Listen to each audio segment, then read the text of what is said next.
to Shelter and Solidarity, a deep dive with artists and activists during this COVID pandemic.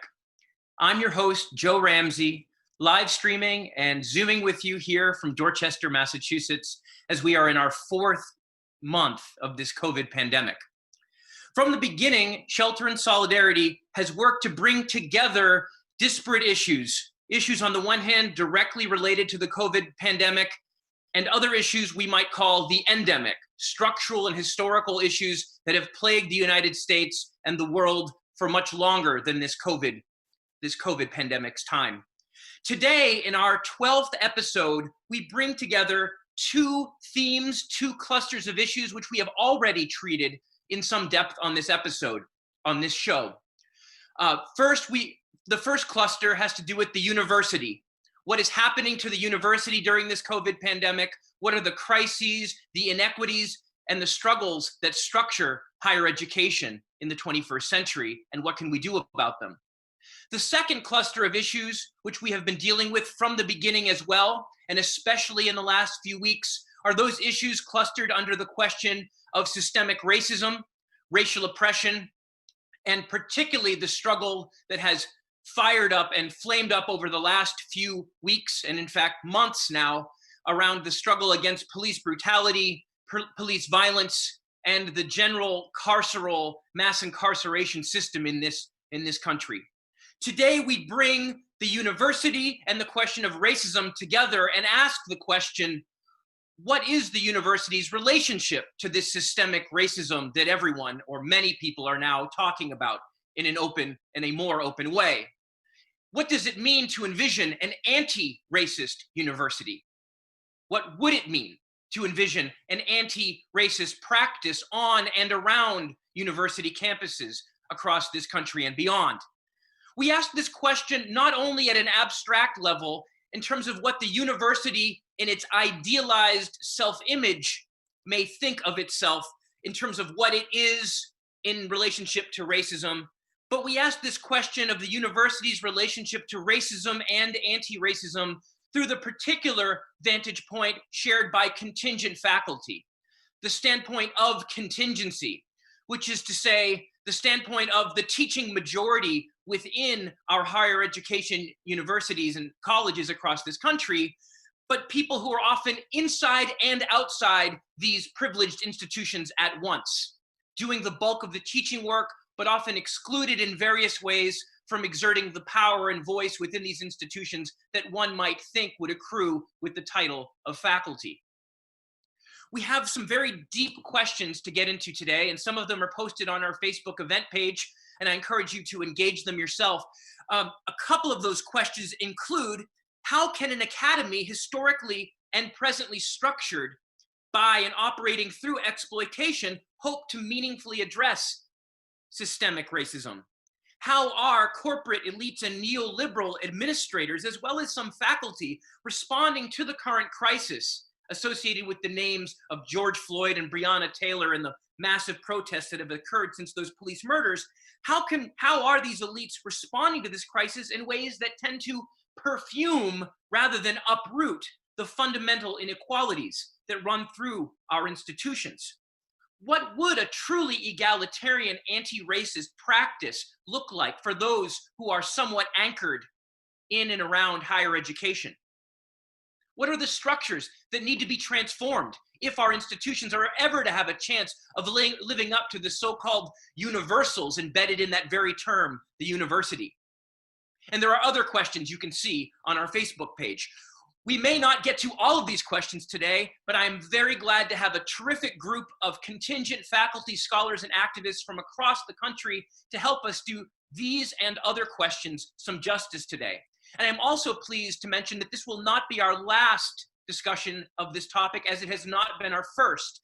This is, in fact, our first collectively produced episode in which guests of former episodes of Shelter and Solidarity have become organizers and co-producers of an episode. And I think I speak for all the participants as guests and co-hosts today when we promise that we hope to return to these themes and issues that come up today with you all within a month's time, and to make a regular series of discussions around contingency, inequality, and higher education. So we have a lot to look forward to today and looking ahead. The first person I'm excited to reintroduce to you is actually going to co-host the episode today, and this is Bobbi-Lee Smart. Bobbi, it's so great to have you back here all the way from California. We are coast to coast in this contingent faculty episode. Welcome back to Shelter in Solidarity, Bobbi. Thank you. I'm excited to be here. I think I told you the other day after we planned, I immediately texted Damon and I was like, I am super nerdy because I could talk about this stuff all day. Like, this is my happy place. So I'm very excited that we're going to make this a regular thing. I think that exposing what's going on in higher education is super important because a lot of people don't understand that. So my background quickly is that my master's and bachelor's are in sociology. I'm a sociology adjunct in the community college system here in Southern California. I work in 2 different districts, but I'm also the executive director of a part-time only local here in Southern California for the community college. And I also have my doctorate in education, so I do have an EDD. And I chose that specific program at Cal State LA because it said that it was a social justice and educational reform program. And as you can imagine, we never once spoke about educational reform. We just talked about how the systems work. And I had to explain as a sociologist multiple times what social justice was and why saying things like, having to go through the struggle, having to work for your school is good and it builds character in our students, having to explain to them like, this is a social justice program and we're supposed to make sure that our students don't have to do that to survive, that they don't have to work 3 jobs and go to school full time to somehow prove that they are worthy of a degree. So that kind of leads me into what's been said recently from a lot of these institutions and their problems with making these statements about Black Lives Matters, but then not funding their Black student union, not hiring faculty of color, not supporting faculty of color, not doing anything about bullying with our students and faculty, right? So those types of things. So that's kind of where I'm at and what my experience in the institution is, but also how it relates to what we're talking about today. Yeah.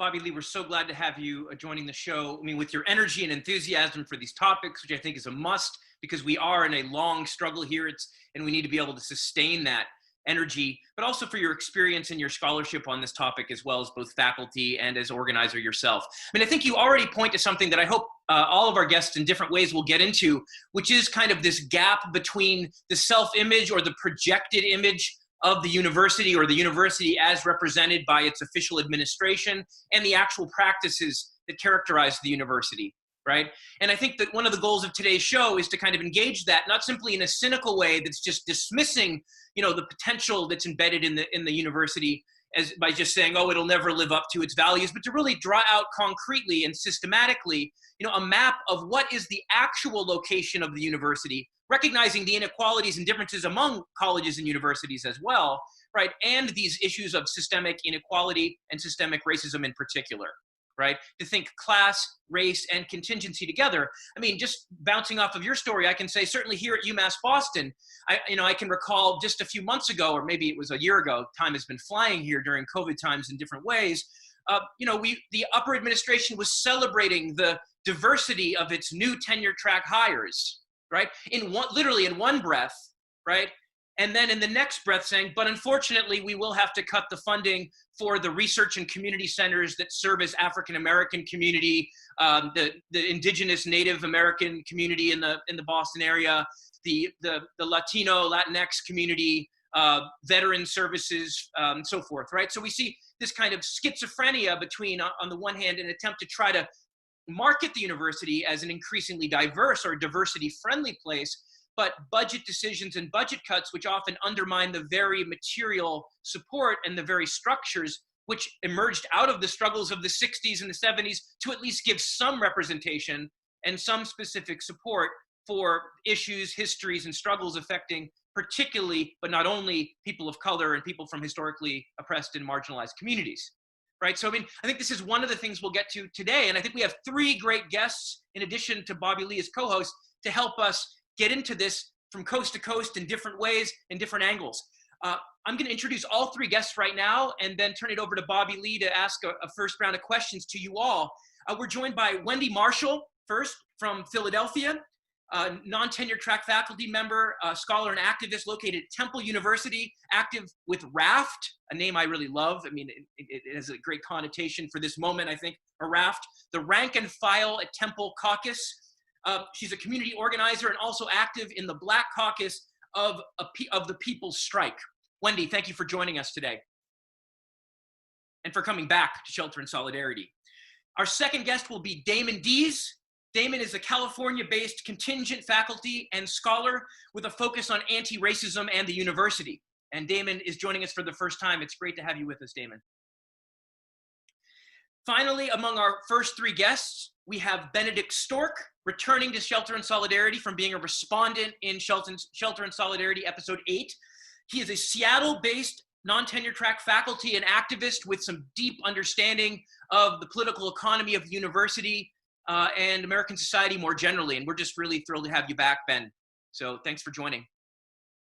Reminding everyone, we can only actually see you, and the folks at home can only see you when you do speak. So everyone remember to unmute yourself when you are speaking. And of course, mute yourself when you're not, because you never know, at least if you live where I do, when there's going to be a 16-wheeler rolling by your house behind you and interrupting the show. Bobbi-Lee, why don't you take the first question for our great group of guests?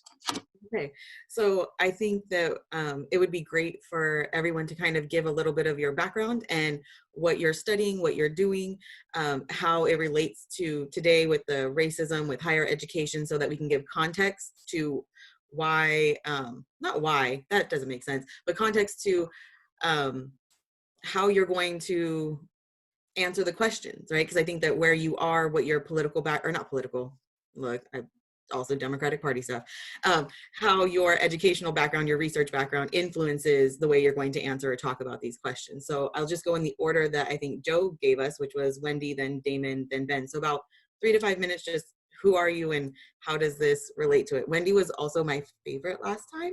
I think I told her she was my hero, so I'm really excited that she's back. Not that I don't love Damon and Ben also, but. Hi, thank you, Bobbi-Lee. So my name is Wendy Marshall. I'm an adjunct at Temple University in a program called Intellectual Heritage. I'm a community organizer. I'm one of the early members of RAFT, Rank and File Temple, which is a contingent-focused caucus within the Temple Association of University Professionals. We founded the caucus because as a TAUP is a union that represents all ranks of faculty, and we find that it is not adequately representing the urgencies that affect contingent faculty, adjuncts and NTTs. Yeah, that's all. All right, thanks. Damon, go ahead. All right, hello, I'm Damon. I'm contingent faculty at Cal State LA. I also came through that glorious EDD program that Bobby spoke so highly about. Proud to say that we raised hell the whole way through. But my work, as Ben said, is basically on anti-racism in higher education. More specifically, I was focused on the well-intentioned educator and their complicity in racism in higher education. And I was drawn to this out of frustration with the misconceptions that professors seem to have surrounding racism. They have these ideas that only bad people, only evil people, only bigots produce racism, right? That the person that voted twice for Obama can't somehow be racist, that the person who holds these egalitarian principles, right, that person can't be racist. And I was frustrated with that. I kind of wanted to show the delusion of that. And so that was kind of the motivation for my work. What I was looking at specifically was the helpfulness of educators and how that was moderated by white supremacist racialization processes. So basically how racial socialization moderated how helpful educators were to their students. And I was specifically looking at not helpfulness in the term of the normal duties of a professor, right? So not helping in class or helping in any way that a professor normally would have to, but specifically going above and beyond the remit of your duties and helping in those contexts. That's what I was looking at. And I wanted to see if there were any differences in the rate depending on the race of the students. And so what I found was that indeed the rate at which professors are willing to help white students was almost 25%, not quite as like 23%, but almost 25% higher than the rate at which they were willing to help Black students, specifically in the context of going above and beyond their normal duties. And so, yeah, again, it was born of frustration. The goal was to show that even these well-intentioned, even these progressive and even these egalitarian professors can still reproduce inequities and racism in their pedagogical practices. And so, yeah, that's my work. Ben, do you want to go ahead and introduce yourself? Sure. Hi, everybody. So I'm going to maybe do this a little bit differently, which maybe will show how I kind of approach things. So first, I'm just going to mess with Joe a little bit. So he described me as a Seattle-based NTT contingent faculty activist, and I hesitated when he said that because I'd like to say organizer, but that's not really true either, since I'm no longer employed and the drive that I was a part of failed at Seattle U. But I like activists, not because I'm actually doing any activism, sadly, but I do a lot of acting out. I send a lot of belligerent emails to my colleagues. So I guess I'm closer to an activist than an organizer right now. And my background is a interdisciplinary humanities background, and in general, my orientation is towards the political left and Marxist communists mostly. And so I actually, and here's why I kind of want to flag that, because I'm going to be a nerd and read a little something, because otherwise I go even longer than I'll already go. So apologies for reading. Hope your eyes don't glaze over. So first, I want to say race and capitalism, or racial capitalism. If, as Marxists of certain stripes occasionally say, social relations are, in the final instance, determined by the economic, or put slightly differently, by class struggle, then it is race in the first instance that conditions capitalism. They, capitalism and racism, are neither identical nor reducible to one another. Racism and racialization exist outside of capitalism, and capitalism is conceivable without race. However, as they actually exist, each is shaped by the other, constituted in particular ways and in particular historical conjunctures as structures of domination. Capitalism, as it emerged historically, is a decisively racialized class system. Second point, the university functions within capitalism, both historically and presently. The university's function within capitalism is the reproduction of capitalist social relations, or more succinctly, class reproduction. This function takes on different forms in different moments and reproduces capitalist social relations, both in its internal functioning and in its structural social function. In reductive form, this coheres around the figures of the professor and the student, each occupying an idealized position in relation to one another and the institution. Of course, this idealized abstraction misses or obscures the actual configuration and lived experience of these positions. The student is neither the carefree youth nor the searching young person. The professor is neither the tweedy, distracted misfit sheltered from society, nor the mythic genius living the life of the mind. In our moment, it is better to conceive of this pair as itself segmented, bearing the markings of a more refined class structure within the university that replicates and reproduces class and racial hierarchies. In an oft-cited but seemingly rarely read text, Race, Articulation, and Society Structured in Dominance, the brilliant Stuart Hall famously writes, "Race is the modality in which class is lived, the medium through which class relations are experienced, the form in which it is appropriated and fought through." End quote.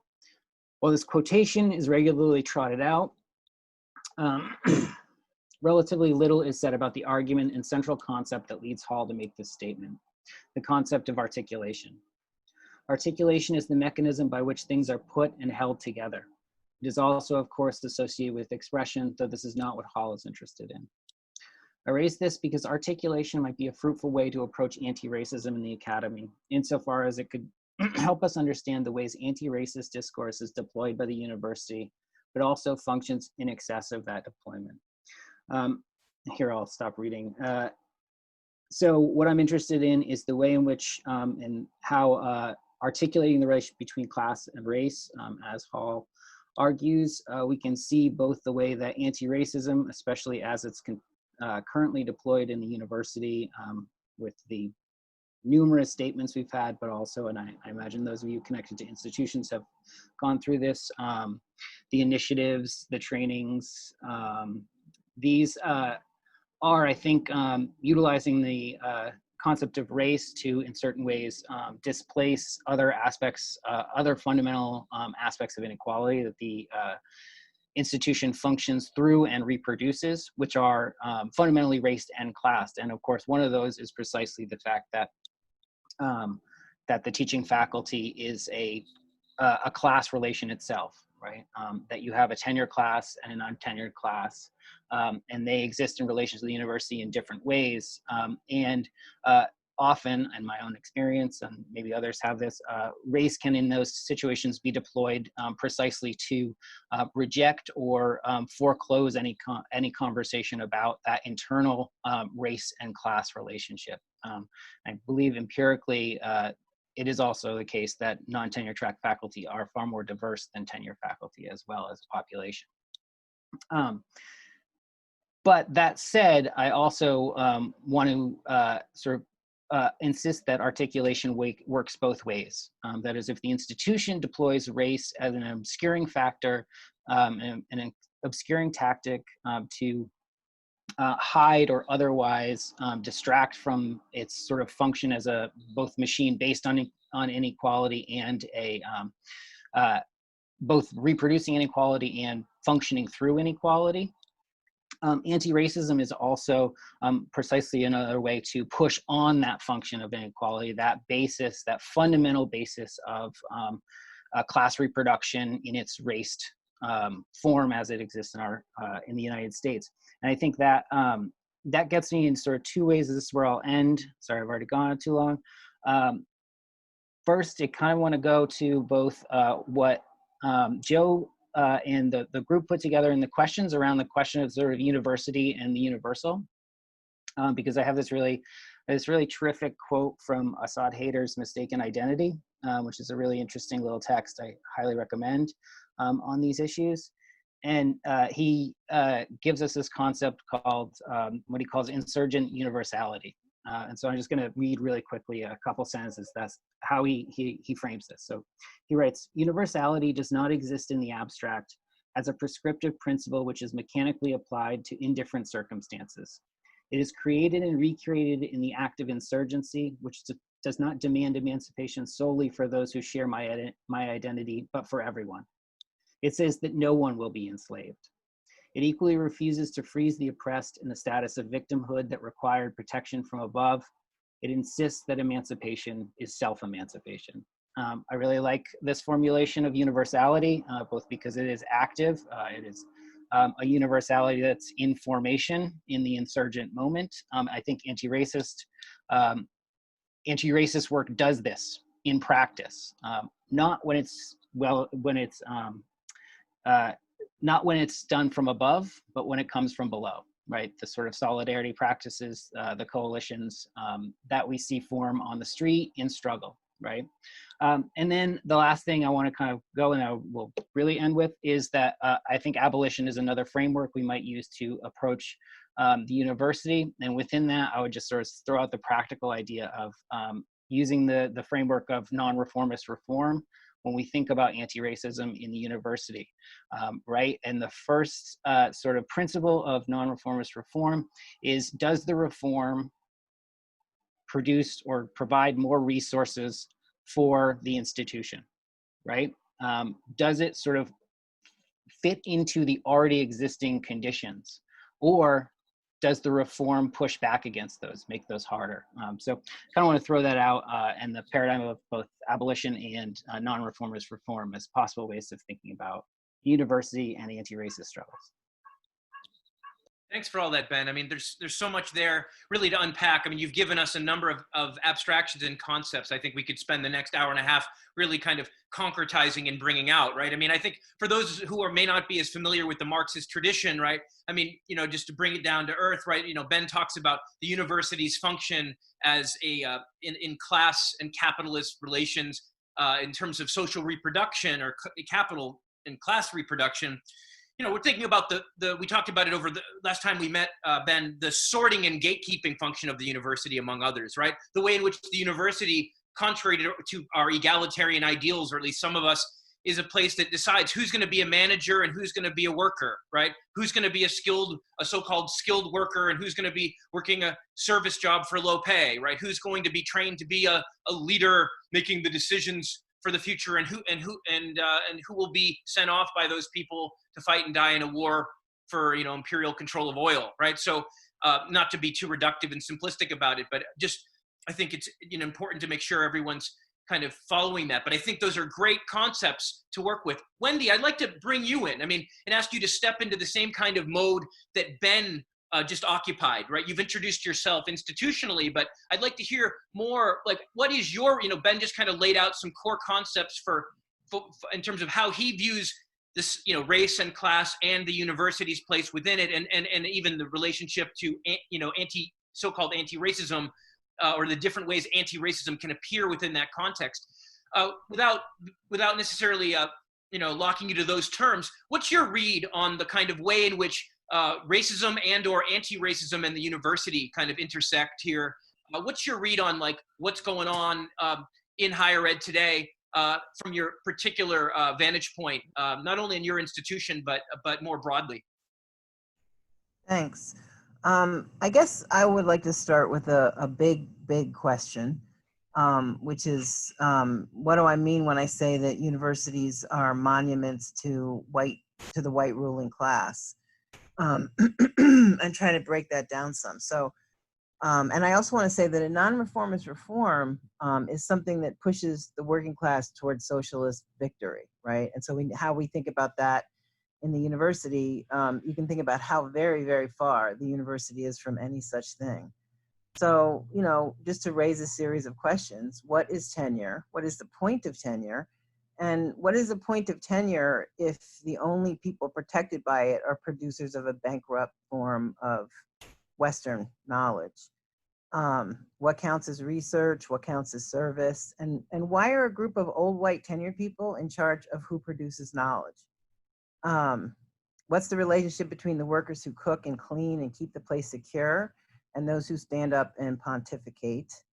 I want to know, are white faculty prepared to lose their jobs if we're serious about tearing it down and building it back up again, which I absolutely think we have to do?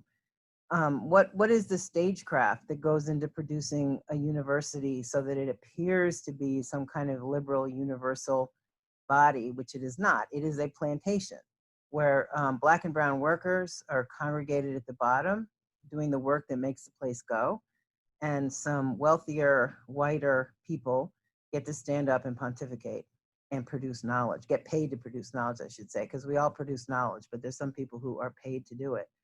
I want to know what labor struggles could look like in a university that was configured differently. Why are we all segregated into faculty unions and then security worker unions and food service unions? Why aren't we all one big union working to figure out how to make it work? That's how it works in Cuba. Yeah, so those are some of the things that I really want to be able to talk about. That's great, Wendy, and we really want to hear you talk about them and hear others engage those questions too. Wendy, last time we spoke on the show a few weeks ago, I think it became clear to me that you were someone who, although very involved in contingent faculty university fights, is also anchored, I think by your own words, even primarily off campus, right? As a community organizer involved in such efforts as stopping university development and gentrification plans, the notorious stadium stompers, which successfully stopped a university, Temple University stadium, from being plopped in the middle of historically Black Philadelphia. I wondered, I guess my question for you would be, how do you conceive of your own position within the university related to struggles which are clearly not limited to the university, and struggles where the university may seem, as you have described it, almost more as adversary than as ally, right? More as a kind of invader, right, or a problem than as solution. How do you conceive of your radical practice inside and outside the university? Yeah, I definitely see the university and universities as adversaries, from all the way from who produces knowledge and what kind of knowledge is produced, to the role of universities in displacing my people all across the United States. I am seriously marginal to the university, which doesn't bother me. I find it a useful perch. I don't define myself primarily as a campus activist, mostly because as a super white kind of upper class place, it isn't really a comfortable place for me to be in struggle. I was part of the effort to get adjuncts accepted into the faculty union at Temple, and even had some roles, leadership roles in the union. But in the end of the day, can't really define it. And it depends on which day you ask me. And this is definitely how I felt before COVID and before the uprisings, that the university, fighting about the university or in the... Oh, we've lost you for a moment, Wendy. Hopefully we're going to get you back. You're frozen for us here. Maybe while we're waiting for Wendy to University come isn't my primary struggle at all. But when COVID hit, I also... Am I back? So yeah, you're back, Wendy. Maybe you could roll it back 10 seconds for us. Sorry, just that it's not, I don't see it as my primary struggle, but when COVID hit, and I realized that, that contingent faculty are all on the chopping block, I felt like I had to do my duty as a worker. And so I began working with RAFT. And I intend to do that, but I don't see it as my primary place in struggle. And I don't define myself mainly as either contingent faculty or like campus activism. Yeah, thank you for that, Wendy. You mentioned one thing a moment ago. I wanted to ask you to go a little more concretely, and then we'll move on to Damon. But you mentioned that the very character of the people who are on campus, right, seems to be, from your standpoint, a barrier, to doing some of the kind of organizing work that you are committed to doing. Could you talk a little bit more about that, whether from a Temple specific perspective? I know that you've talked about this a little bit with us before. How has the student body itself, as well as perhaps the faculty, but the student body itself at a place like Temple been changing? I mean, it seems to me one thing we should be thinking about if we're serious about, anti-racism on a university is thinking about who's actually able to access to get inside the gates in the first place, right? Or should there be gates at all would be a more radical way to put it. But how the actual composition of who's able to access the university on the inside is actually, raced and classed. Wendy, could you talk a little more about that? Yeah, so let me start with faculty. So, since 1970 something, universities have been claiming that they're going to diversify their faculty, but tenured faculty are about 4% Black, and it's been like that forever. It's higher, and the higher number, it's much higher at HBCUs, but at predominantly white universities, it's dismally low. So there's serious gatekeeping about who gets to come in and teach and do research and produce knowledge like that. At a place like Temple, which started out as a working class commuter college, enrollment has been seriously gentrified, because in the 80s, 25% of the students were Black, and now it's somewhere around 11 or 12%. And then besides that, there's just the way that Temple University and other universities police their borders to keep the Black community in which they are housed out, right? So there's all this security and serious police presence on the borders of campus and into the neighborhoods where students started to live when campus living was privatized and people no longer lived in dorms. So, they are policed, militarized, borderized places that that shore up some kind of bankrupt understanding of what it means to be American, in quotes. They peddle this ticket to the middle class, and for the most elite universities, they do manage to keep very upper class people in their positions. But for the rest of us, going to college means going into debt, having your future earnings colonized, and coming out into a job market where you were eligible for some form of a low wage job. I have a PhD and I'm a low wage earner as an adjunct at Temple. So that's sort of my view. Yeah. Hey, Wendy, I think we want to come back to some of those points you raised, but let's pitch it back to Bobbi-Lee and bring in our third panelist. Yeah, so everything Wendy is saying actually like links back to what I was going to bring up with Damon, because we have these statements from these schools, right? These Black Lives Matter statements, we stand with our students, all these initiatives, all of these, task forces and all that stuff that they're doing. But at the end of the day, like you said, these institutions are built on racism, classism, and sexism, right? They were built for rich white men, right? That's originally what it was for, and everybody else has had to fight for kind of a place at the table. And so as we've seen these statements come out, right, Damon, how does the well-intentioned statement play out as opposed to the actual policies that they're doing, right? I think we brought up, or actually Ben brought it to our attention, the University of Georgia's statement from their president, right? And that we shouldn't all be divided right now. We should all be coming together to fight COVID. And why are there fights in the street? We can see why that's problematic. So what are your thoughts on this? How do we, what are your thoughts on those statements? And then also, what are things that we could actually be doing as institutions, or that the institutions could actually be doing? Because I think, to Wendy's point, as adjuncts, we could very easily lose our jobs for speaking out, or be fired, or not ever get the job. You're basically, when you speak up against the institution, you are risking your job. You are never going to get hired full time, right? So what are some things that we could actually be doing? Yeah, so on the well-intentioned front, I don't even think they are well-intentioned. I don't think we can call these statements well-intentioned. I think they're actually artfully deceiving.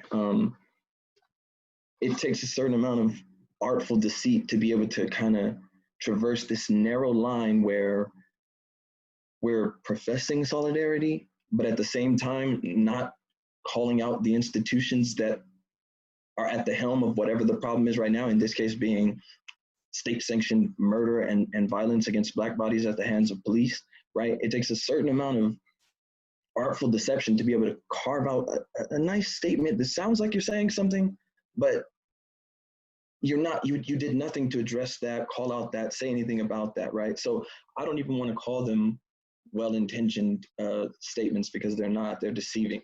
And as far as what I would like to see, or what they could do, I mean, they need to, these statements need to, okay, we see what's happening, right? Call out what's happening, right? Call out the state-sanctioned violence, the police brutality and all of that, right? We see what's happening.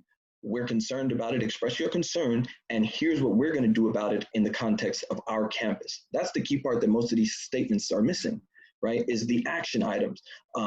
In the case of this one, right? What are you going to do in terms of campus policing, right? Are we going to analyze our campus data for arrests, for referrals, for calls to determine if there's, if we're seeing that our Black students are the ones that primarily are getting called on, arrested, referred to the police, all of that thing? Are we going to review complaints by students and follow up to see what actions were taken in response to those complaints? Are we going to provide access to cultural proficiency training for the police officers, right?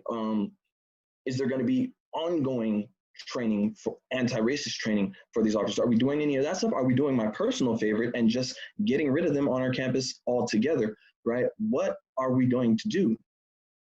These statements, none of them ever talk about that, right? They just they traverse that little thin line that I'm talking about, and try to play both sides of the field. So yeah, they're devious, and they have no substance to them. They're hollow. Yeah, Damon, jumping in there. I mean, I think you and as well as Wendy have brought up the concrete example, not just the metaphor, but the concrete example of policing on and around campuses, right? Which of course is something I think a lot of us in our institutions have been at least talking about, whether they've done anything about it or not. I wondered if we could, I mean, I would welcome people's comments. And by the way, those of you who are listening in, we will be bringing you into the conversation in a little while, and we would welcome your thoughts on this too, in terms of how the demands to defund or abolish or change policing have played out in your neck of the woods. But I wanted to also frame that question in terms of, I mean, Wendy, you also used the framing of borders, right? How the university polices its borders. Thinking about policing both literally in terms of like who's allowed on campus, who's policed when they get too near, right? Or even on campus, and how that's a racial as well as a class thing.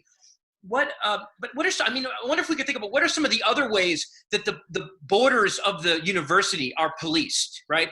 The ways in which walls literal and a more structural, right, are erected, and how that intersects with this systemic racism. I mean, one obvious example that I think of a lot, I try to tell every student I ever teach that in 1965, when UMass Boston opened as an urban public university trying to address the huge achievement gaps at that time, you were less likely to get a college education as a Black person in Boston than you were in Alabama, right? And that was at least one of the kind of rationales for creating a place like UMass Boston. But when they created that institution, it was $100 a semester to attend, right?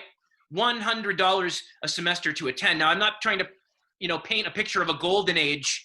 There's obviously complicated reasons why universities were funded more then than they are now. Some people would say the welfare state was always the warfare state too, right? And related to the Cold War and the need to compete with the Soviets. But nonetheless, the clear one way in which the university's borders are erected is through the invisible border of tuition, right?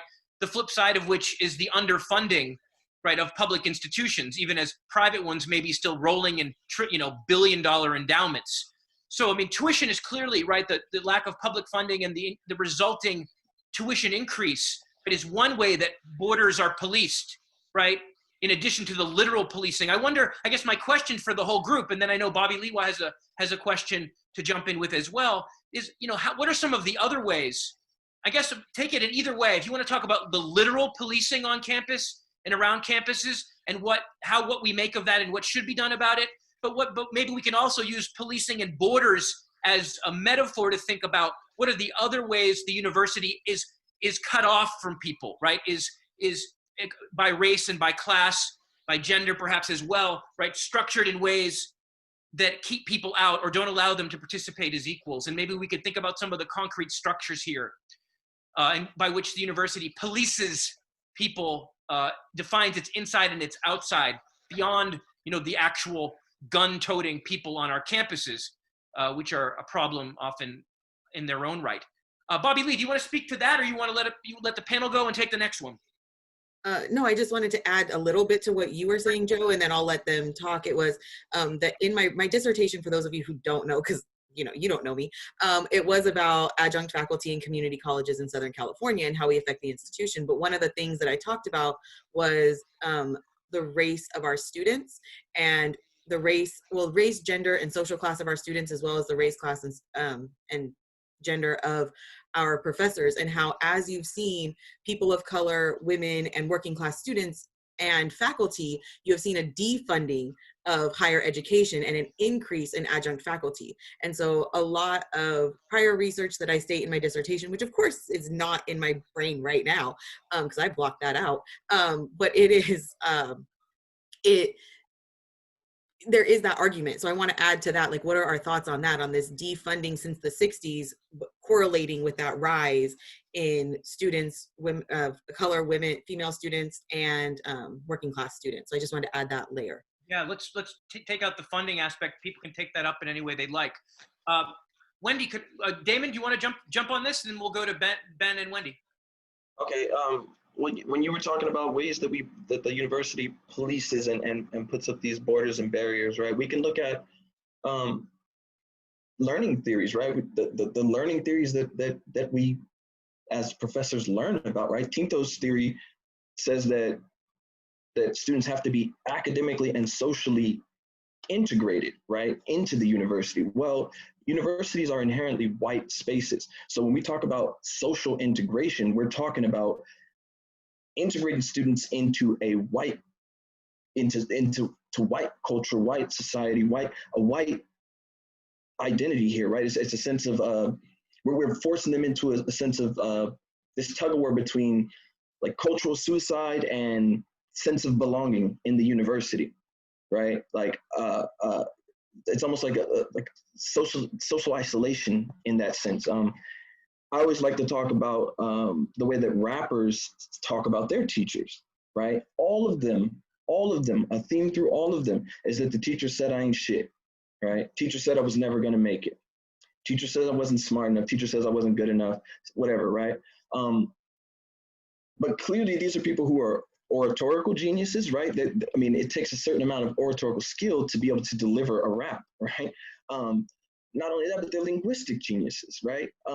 But these forms of intelligence go unrecognized in the university, right? Go unrecognized in their classrooms. Teachers don't recognize that, right? To quote Nipsey Hussle, right? He said, you know, he knows he's a genius, but he can't claim it because they left him no platforms to explain it, right? I know I'm smart. I know I have what it takes to be here. I know I'm intelligent, but under your platforms, under the way you guys conceptualize intelligence, there's no outlet for me to show and express my intelligence, right?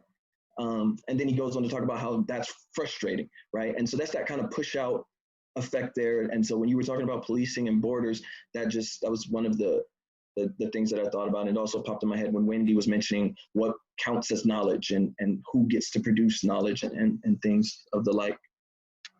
I think that's a terrific example. Why don't we have a mandatory courses in rap, right? If, you know, in 20th and 21st century hip hop, right? If people can be required to take a pre-1600 English, you know, English literature course, how about like a mandatory, right? Like hip hop, you know, culture, right? I mean, I think not only theory, but curriculum wise, you put your finger on something really brilliant there, Damon. Wendy or Ben, would you like to respond to this broad framework of, you know, the notion, or whether you want to take it literally in terms of policing on and around campuses, or you want to talk about it in terms of the border, the funding, the way in which funding in other structures effectively police or erect borders and barriers to full participation or full belonging, as Damon has put it. Ben, yeah. Sure, Wendy and Ben. Sorry, Wendy. Well, I want to push back a little bit on you, Joe. And the way you're sort of presenting policing, I don't think policing is about inside outside. I think the police function is interwoven into every part of our society. So the question with the university is not the in and the out, it is what is its police function? How does it police? I think that's what Damon is getting at, right? And I think it's important when we think about policing, or at least how I think about it, to understand its function is an ordering principle, right? We have this sort of propaganda stuff about law enforcement. Cops don't enforce the law. They enforce order, first and foremost, right? This is what we see repeatedly when cops are, in the very rare cases, charged with crimes. What you find is the legal system wraps itself in knots to make sure what was done in overtly illegal things, like, you know, open murder, can be in fact made legal. And what you see, and you know, you can see this in people like Mark Neocleus's work, The Fabrication of Order, is that police actually do a lot more law making than they do in law enforcing. And I think that's a better way to think about the university's relationship to policing overall. So to take the example of bringing hip hop into the university, what you would do is essentially take its insurgent potentiality, police it, package it, authorize it. I mean, look at what Harvard has done by bringing in rappers, right? And it gives it a patina or a sheen of real knowledge, right? Because it has now been stamped with the university. And I think So when we think about policing, I think we need to kind of like really think about how it is rooted in the very structures of the university. And that's kind of why I think it's worth thinking about an abolition framework. Is that I don't think the university, just like the police, it's not reformable, right? It needs to be taken down, right?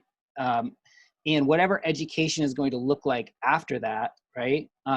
Maybe it will still be called a university. I don't know that that's the right way to do it, but I don't think this one can be shifted.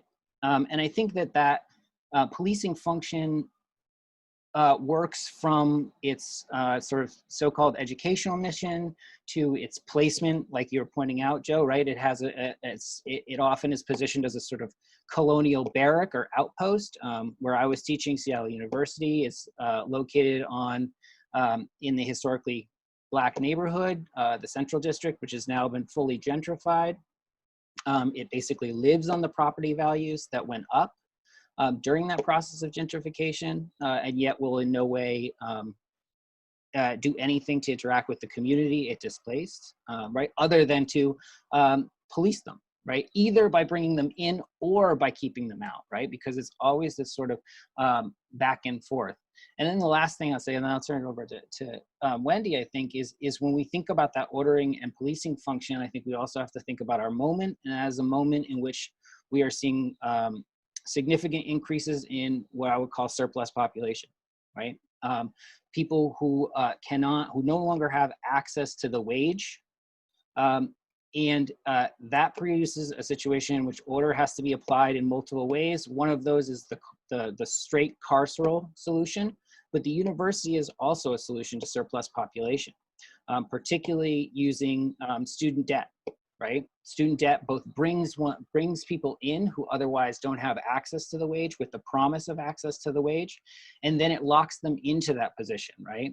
The necessity to have the wage in order to continue to service that debt that was the cost of entering into the wage relation. So I think like that aspect of the university has to really be on our minds, and that's a racialized thing, right? Surplus population has historically been a racialized formation in this country, right?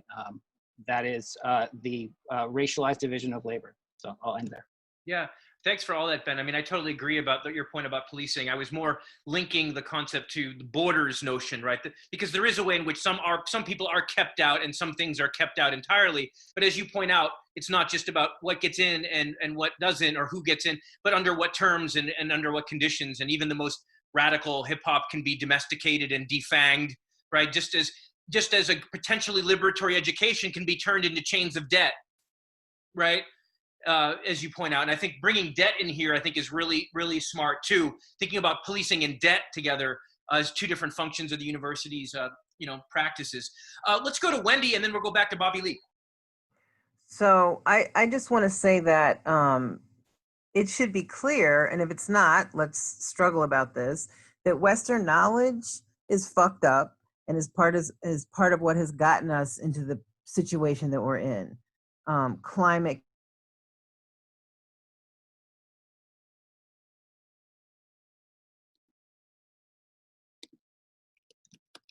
Oh, we lost her again.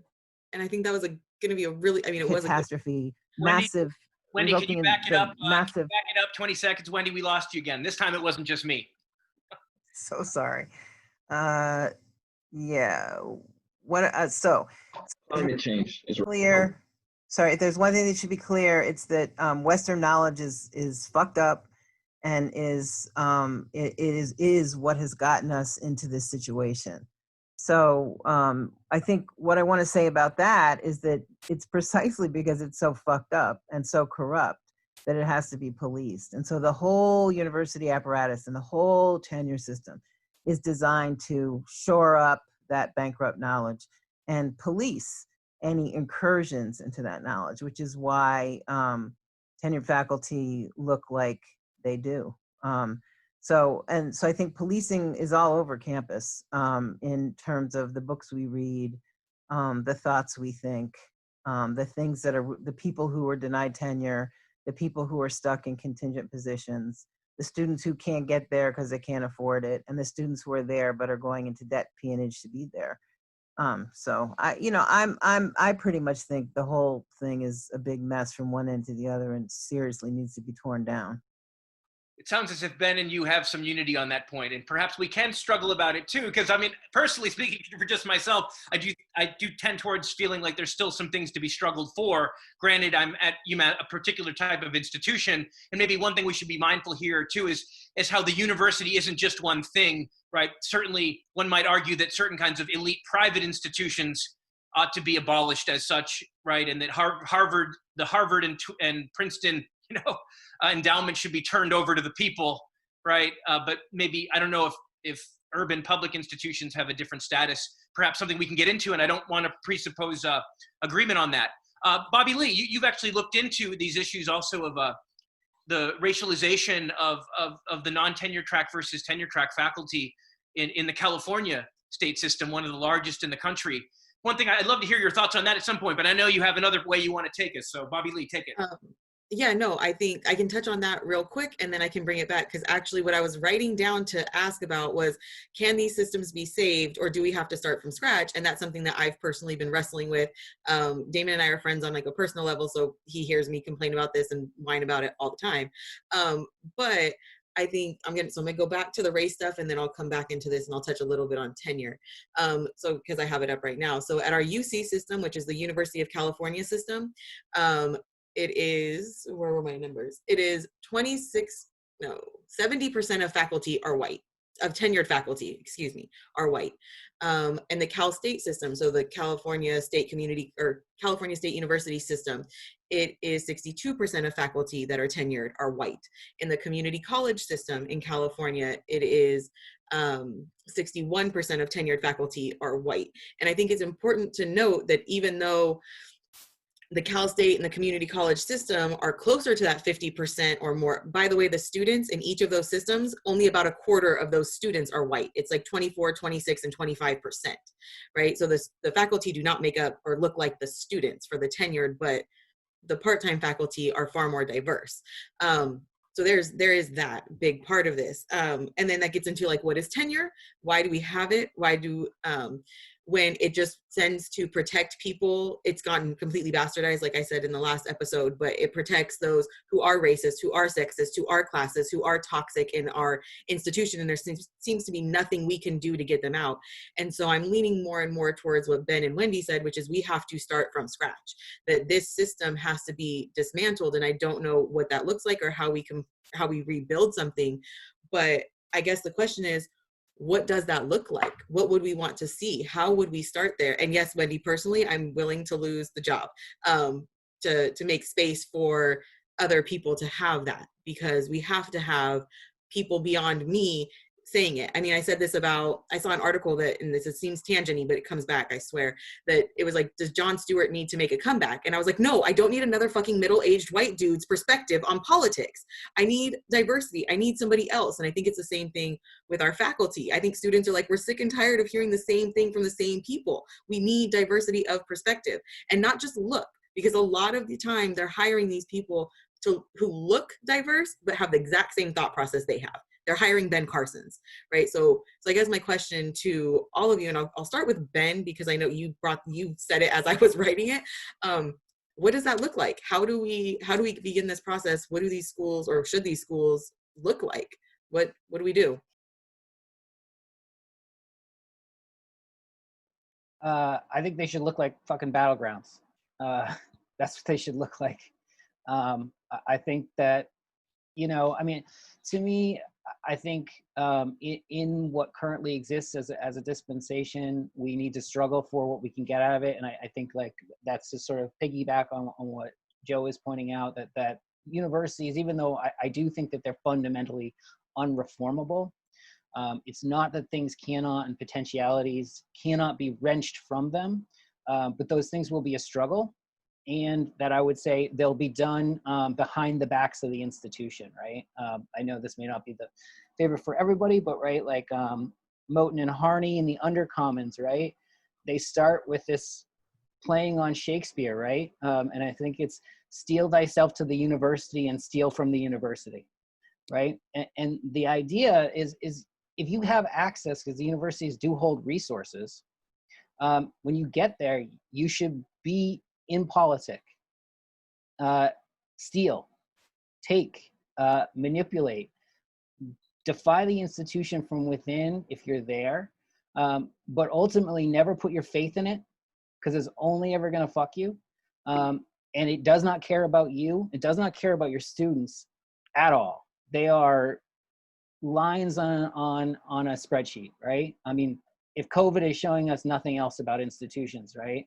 The fact that they are literally willing to serve up their faculty, students, and staff to a deadly disease that they will then go and bring back to their families and communities shows you where their priorities are.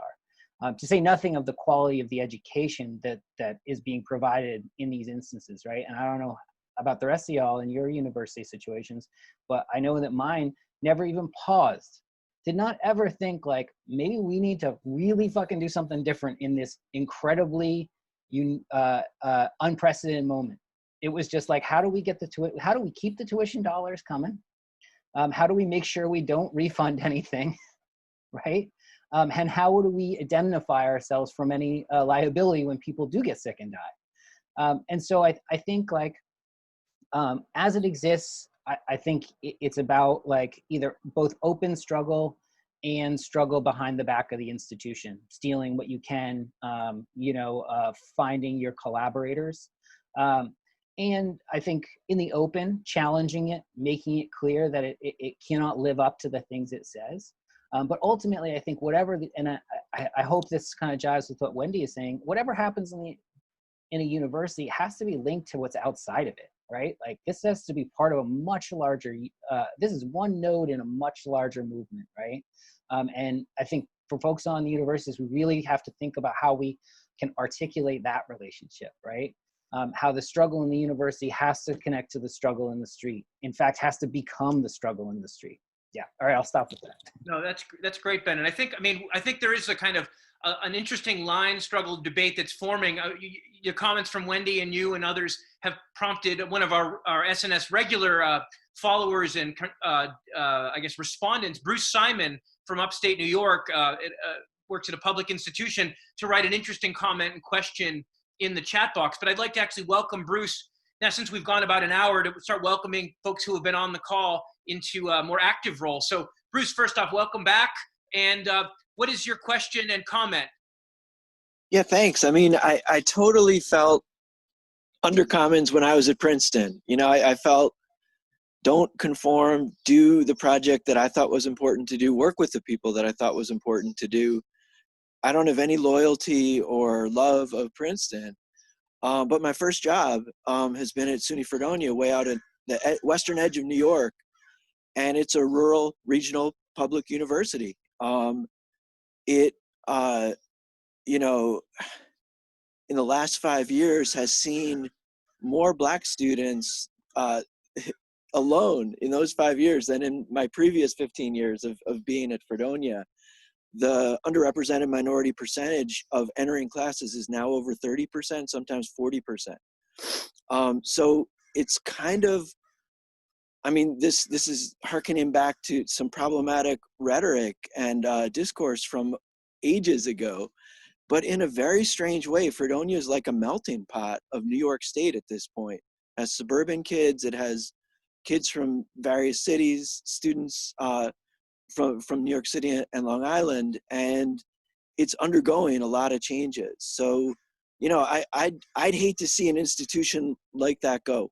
And I'm just wondering, you know, are we playing into the hands of privatizers if we lump all universities in as non-reformable? I would love for my students to have this attitude towards Fredonia of take and change the place. And feel like it's yours from the start, and don't try to fit in. I'm looking for concrete ways to make that happen, both in classes and through reforming or abolishing university police. There's state police in New York State. They have until April 1st, 2021, to be totally rethought or reinvented under an executive order. So Bruce, I mean, I appreciate you pushing back on, you know, the idea that some of these institutions anyway have things that are worth defending. I guess I'd like to pitch that back to Wendy and in the following way, when Wendy, I think you used the term non-reformist reform earlier. Do you see a place for non-reformist reforms with respect to the university or higher education? And if so, how so? Feel free to say no. I mean, you've definitely, and I mean, I guess I would also, make the side comment, which is we don't, I think all us experienced organizers or activists know you don't just wear one hat, right? It's not like one size fits all in terms of like the tool or the concept for struggle, but this notion of, abolish and having the more, as Ben says, fugitive relationship to the university, that you're kind of taking things for elsewhere, right? Stealing resources for struggles that are elsewhere. That's one way to think. But what about this notion of non-reformist reform? I mean, do you see this as a useful concept in terms of university-based struggles, Wendy? And I'd love to hear, Damon and Ben, and really everyone here on this. What if, what would that look like? Or what does that look like? I'm sure it may be ongoing, not just hypothetical. Wendy, what do you think? Well, I mean, while I'm sure there are schools that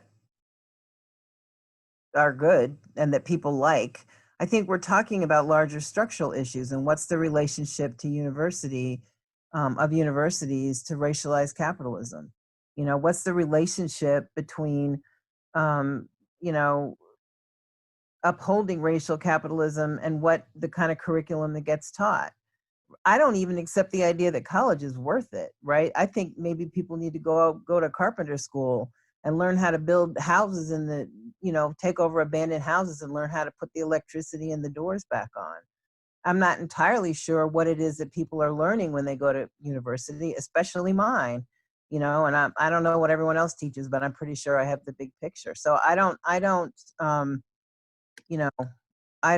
know whether I think there's a whole lot of non-reformist reforms that we can push here. And yeah. Okay. Sorry, Joe. Yeah, no, that's quite all right. Yeah. Ben and Damon, do either of you want to speak to this question? Which is not at all to foreclose the deeper point that you and that Wendy and Ben are making about needing to illuminate these deeper structures, which can only be changed with a broader change in society. But nonetheless, Ben, do you want to speak to what, or others, what would a non-reformist reform or a struggle worth waging that is anchored in the university look like right now?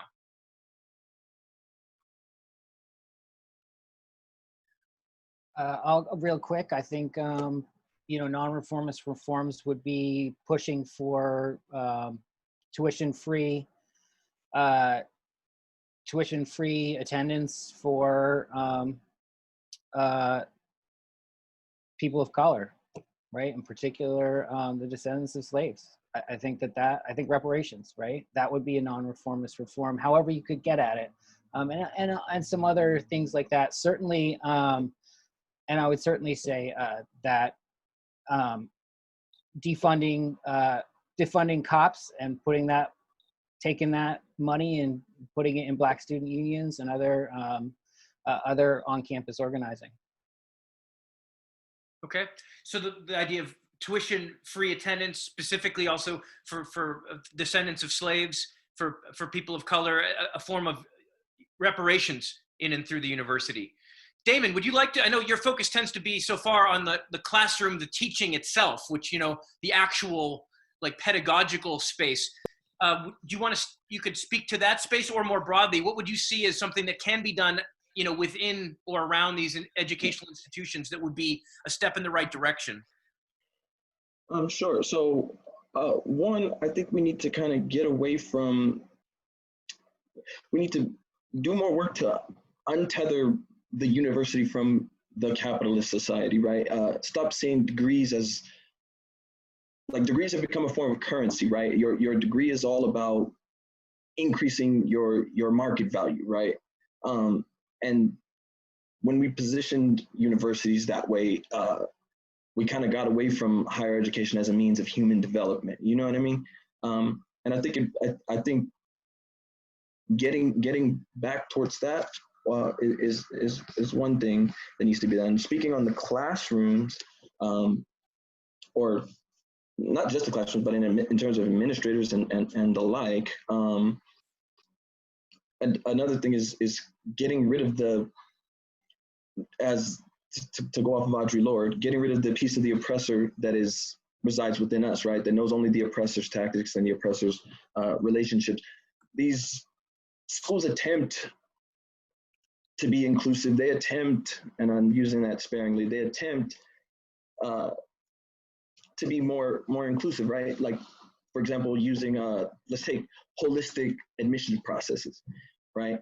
The problem is if they don't have a firm understanding of the way of their complicity in racism, of the way race neutral policies perpetuate racism, of the way historical modes of racism are still presently active today, if they don't understand and can't reckon with these parts, you know, with this, if they don't have that ontological reckoning, then all of those efforts are going to fall short. And so, like, when we talk about holistic admissions, a lot of administrators' version of that is like, we review the whole file of the student, right? So we take their extracurriculars into consideration.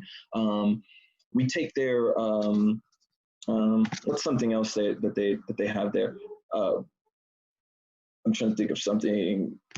All right, I'll just use that. We take their extracurriculars into consideration, right? But what you're not, instead of just focusing on, say, like SATs and GPAs, but what you're not taking into consideration there is that there are certain students who can't go do extracurriculars because both their parents are working and they have to come home and watch little brother or little sister, right? And so this hollowed attempt at inclusion is null and void. It doesn't really do anything, right?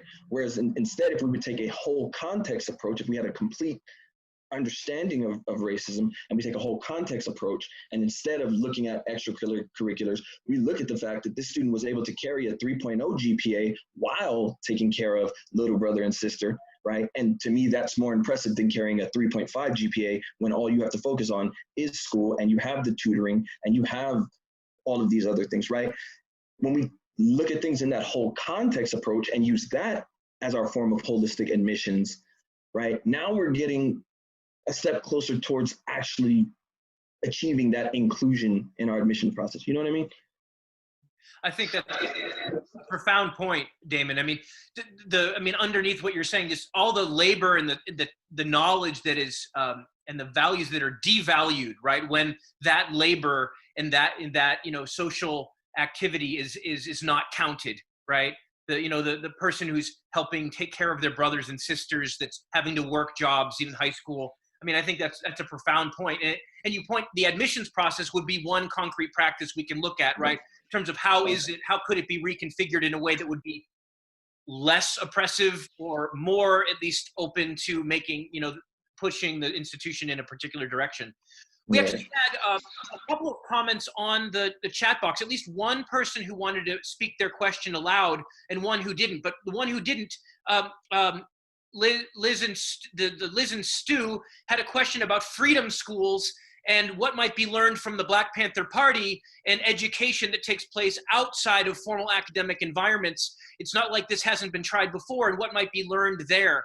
I'll just voice that for the group if people want to take that up. And then a second speaker wanted to actually voice aloud their question. This is Karen Pomerantz. Karen, are you there? You may have to unmute yourself. Yes, thank you. I'm going to stay off camera because I'm eating, but I was a faculty and staff member at George Washington University School of Public Health.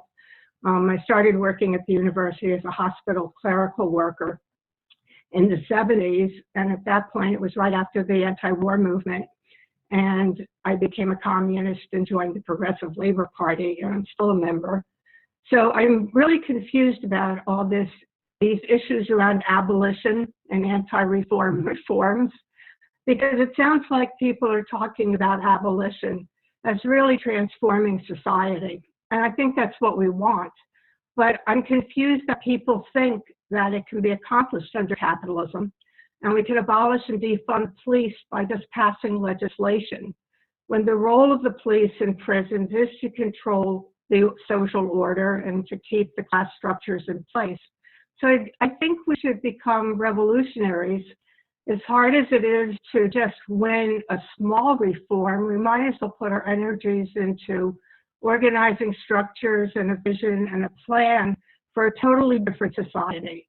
And that really is about abolition and abolishing all the common, and current structures that we have. So I just want to put that question out there. I know our party is having webinars that deals with, the question of party building, the question of whether abolition is possible under capitalism, which is a huge question. And we've talked about public health under capitalism as well. So I just wonder what people's reactions to this is. Sure, Karen, thank you for that. And we've been talking about these issues on the show too. The last part of your question, as you wrote it in the box, was also, and how can we teach this in class? Right? Which Yes. always brings this question back to the university. If the goal is abolition and revolution, then what does that mean for those who still at least might, if they're lucky, get a paycheck from a university, or at least considers their classroom a space that still matters? What do we think? I mean, I saw a lot of nods from people during Karen's point. Does somebody want to take it up? Wendy, you want to speak to that? Yeah, I completely agree, Karen. There is no abolition, especially of the police, as long as the point of the police is to protect private property. So we sort of have to deal with that dilemma. And so, yeah, I mean, I think, and I know what I wanted to say. I also want to say that I think there also is no liberatory education outside of libertarian movements and outside of a socialist victory. And I think that one of the ways that the university stagecrafts and gaslights what's going on is that there's some little sliver of room given to people to imagine that when they teach Marx or Ho Chi Minh or whatever they teach in their classes, that that's actually moving the needle when it's actually not. Yeah. Yeah, that's a great point. I mean, Wendy, without putting you on the spot, I know you yourself have been a long-term member of political movements. How has that affected the way the university treated you? I mean, well, yeah, I mean, people like me aren't allowed to have permanent positions in the university. And people like me, it has a lot of dimensions. It's about race, body size, sexuality, and most definitely about politics. So yeah, I mean. Yeah. So then, I mean, to follow that up, a question might be, what could be done but not only in the university, to create more cover for people like Wendy, nobody like Wendy, but you know what I mean? Like for people who are associated with these sorts of political projects, as well as these particular social identity positions, what could be done to give people more cover, even if the goal is like what Ben was saying, earlier about like, the undercommons notion of stealing resources from the university to give to struggles beyond it, right? What maybe that's a way of thinking about what could be done to protect people, so that they can carry on that kind of work in the most effective way. Well, I mean, in the current configurations, there's nothing you can do to provide cover for people, as far as I can tell. There's a judgment about what counts as scholarship, and activism certainly doesn't count as scholarship, and organizing doesn't count as scholarship, and all the service that you do to your Black and brown and working class students doesn't count as scholarship. So it's very hard to imagine that there's any cover that can be provided. And that's part of the problem. I mean, yeah. And just so everyone doesn't think that all I do is run around and be a revolutionary all day, I just want you to know that in our RAF caucus, we have put out a demand for Temple to cease its relationship with the Philadelphia Police Department, and are looking very closely at the relationship of Temple Police and the way they're deputized. So I just want to say I can be practical too, and I know how to organize on, medium range issues. Yeah, that's and you've also mentioned you're active with the People's Strike, as you said, right? This might be, we definitely wanted to make sure to plug it. For those who don't know, Wendy, could you say a little more about the People's Strike effort, and something that is not just about the university at all, but much more broad? Yeah. Thank you, Joe, for letting me do that. People's Strike is a Black-led multiracial coalition that grew out of a call put out by Kali Akuno of Cooperation Jackson, meant to promote the idea that we need general strike. But since we know we're not there yet, the idea is to have actions the first of every month accompanied by a broadcast that covers the actions as well as the issues we're confronting. And the coalition, People Strike, started before the uprisings, right when COVID lockdown hit. And we will have a 8-hour broadcast on July 1st, covering many issues related to COVID and the broadcast and how we fight back. And if you want to, I'll put it into the chat, but you can go to peoplestrike.com or look up People Strike on Facebook. I'll put it in the chat. Wendy, so many great things you've said to dig into. One I want to pull out, which is the use of the term liberatory education, right? And then quickly you adding that there is no such thing apart from liberatory movements, right? Yeah. Using the term liberatory education also makes it clear we might fight for education, a kind of view of education, but not necessarily for the university, right? Educational activism is not necessarily the same as university activism.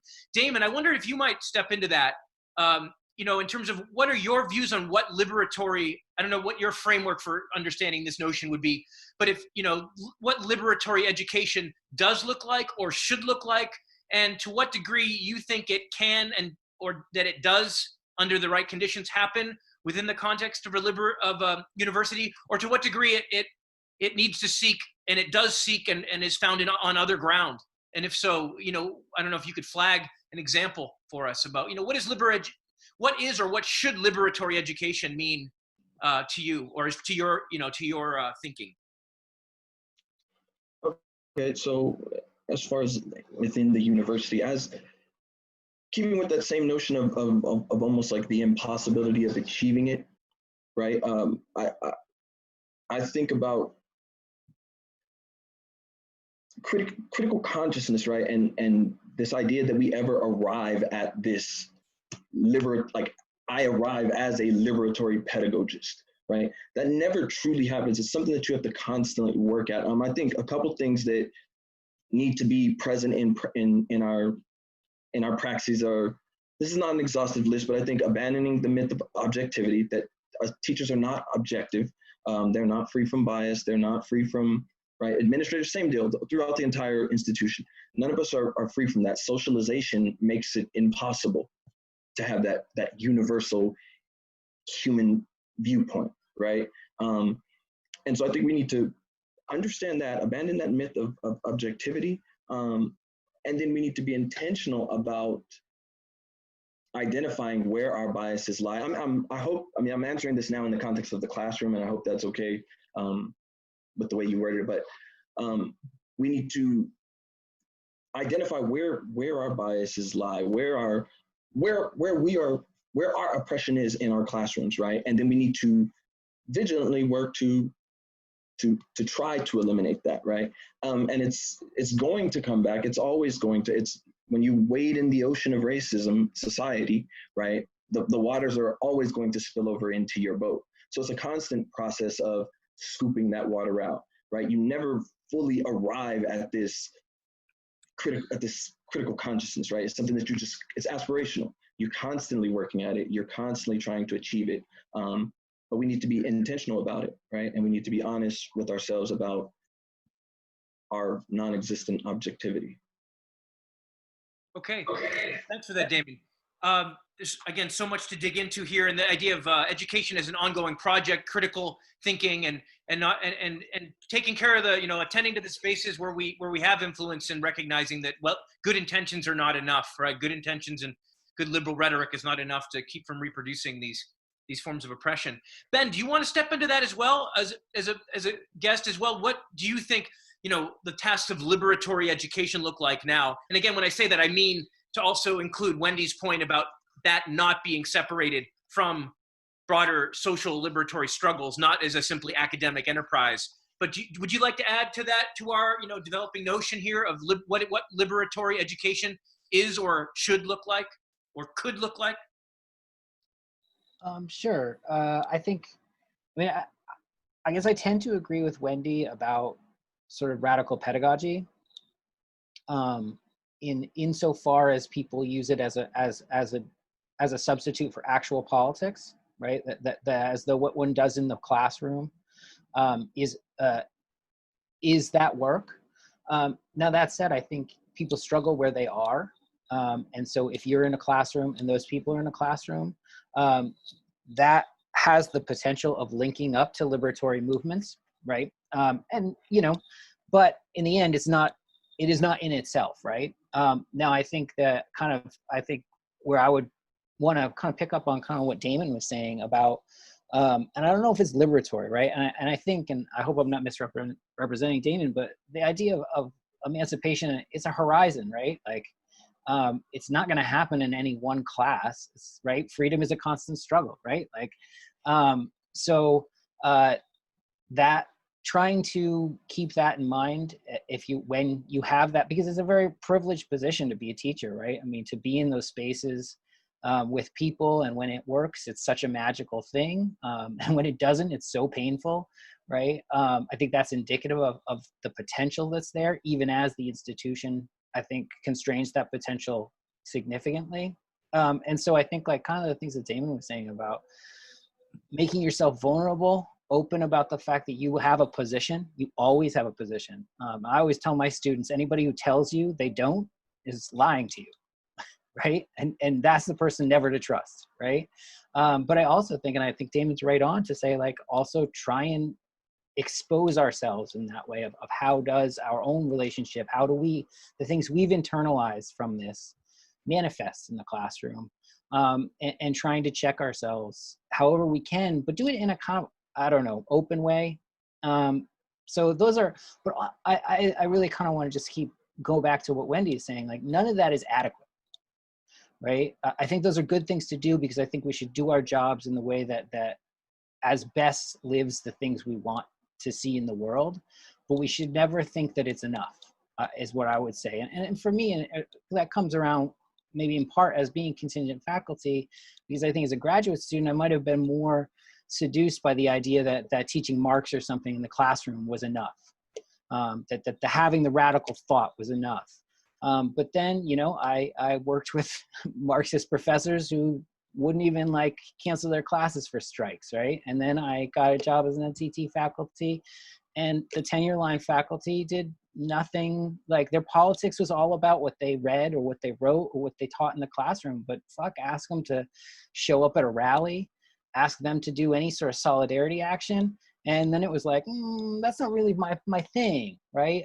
I got an article to write, actually, so, like, maybe next time after I've finished this piece, I'll come and be involved in that. So I think, like, it's really important, I think, what Wendy is saying about any liberatory practice has to be connected to a liberatory movement that is pushing for things to happen in the world, but is also happening in the world, right? As part of that. I do think, though, that university struggles can do that themselves and can be a part of that themselves, but it's not going to be just in that space, right? It's not just going to be in the classroom or in the seminar. It has to somehow move beyond that into the way the university is connected to life beyond it.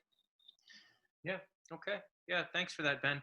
Just Bobby, one other quick thing. Go ahead. Quick. Yeah. Just real quick. Sorry, I promise. I just wanted to say, I think abolition is really important.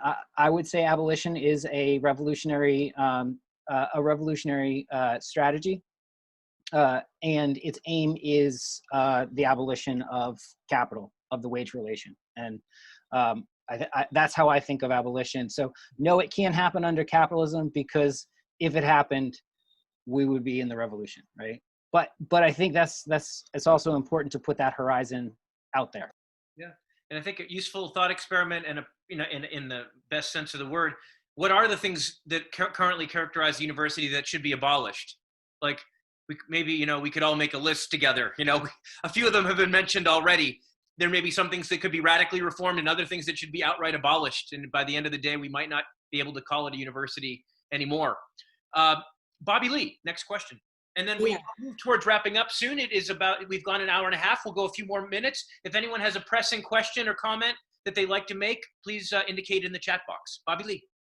Yeah, so, like, I'm listening to what everyone's saying, and I think most of us are on that page of abolition needs to happen, right? But that's like a long-term, big picture goal. That's not going to happen tomorrow. And I mean, unless the genie from Aladdin is real, right? So it's not. So what can we do now? I think is something that we should talk about, because I think when I'm student debt, I see Ben says, right? I saw that Karen brought up, right, that they're eating up the research. And so when Wendy talked about this was something I also wonder about, right? Is like, how do you get the research out to people, not just so that other academics are reading it and going, oh yeah, racism sucks, and then using that to like write their next article, but there's no practice.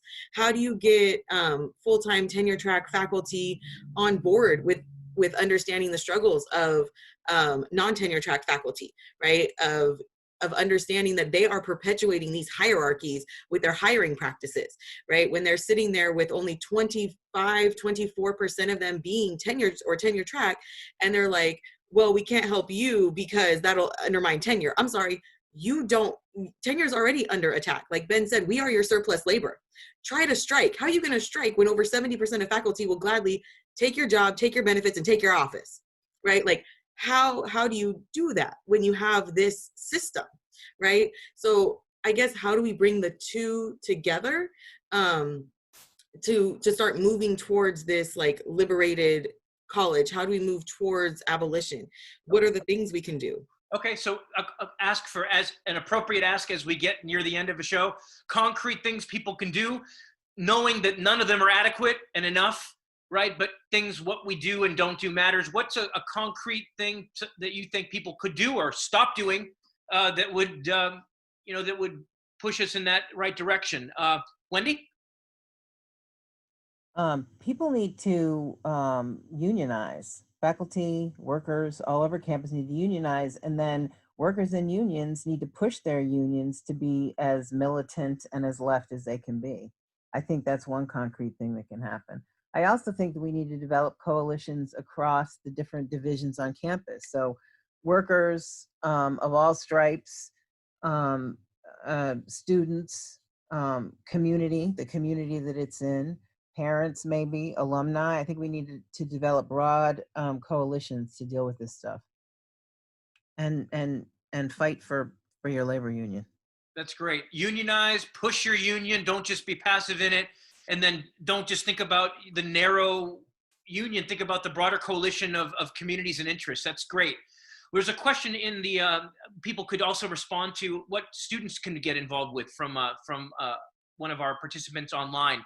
But let's go to Damon first, and then maybe we can address these last comments in our last couple minutes. Damon, what's a concrete thing you think, that people could do or stop doing that would open up more space and progress towards this liberatory potential?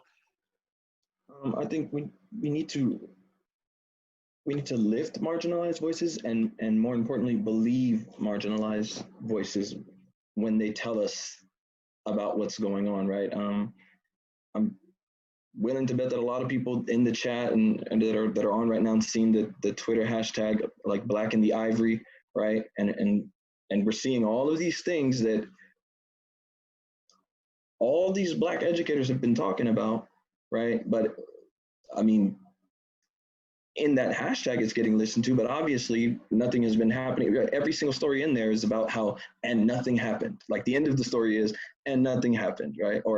And it went business as usual, right? And so, I mean, when we diversify these spaces, right, and bring diverse people in, if we're not going to do anything to make that space a welcoming space, then diversity, all you do is bring somebody into a hostile territory, right? We have to lift those voices, believe those voices, and work to make that a more, like, to do the actual work when they tell us what the issue is, right? Yeah, powerful points here. Of course, we're technically coming to the end of our promised time, and yet now the chat box is blowing up with a number of comments from folks. I think that we promised at the beginning of this episode that this would be the first of a series of conversations, rooted in the university, but also uprooted in the university. And I think some of these questions that have been raised, including the question of whether tenure is to be defended, extended, or abolished, the question of the redeemability or not of the university, I think And frankly, not only, I think most who have spoken agree that we need to link university education, any liberatory educational practice, to social movements. But the question of how to do that, I think, is still very much an open question, and perhaps something we could take up in the future. What can our educational and union and labor activism in and around the university learn from these recent upsurges, from the students and people of color speaking up and organizing outside of university formal spaces? I think, if anybody wants to make a list of what should be abolished, you can follow Ben. Abolish grades, abolish tuition.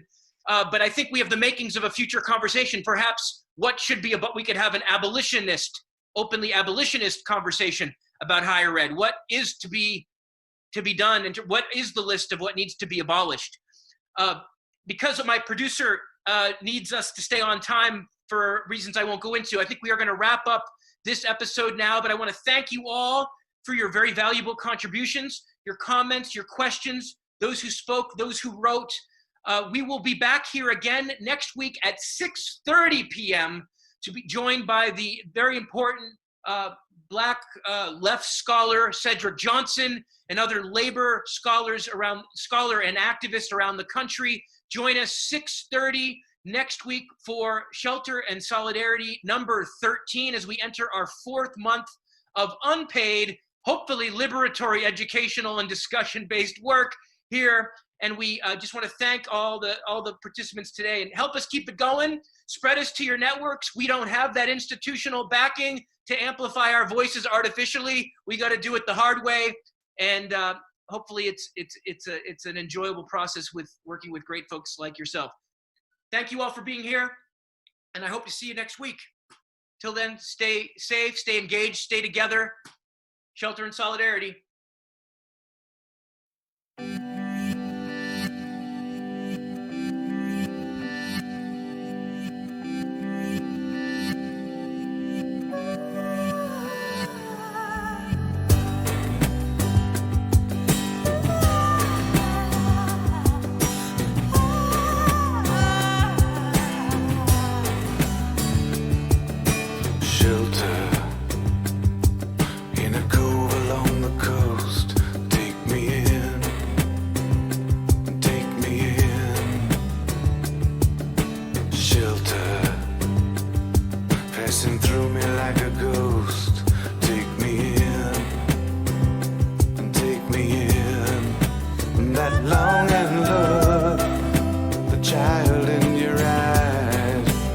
Strength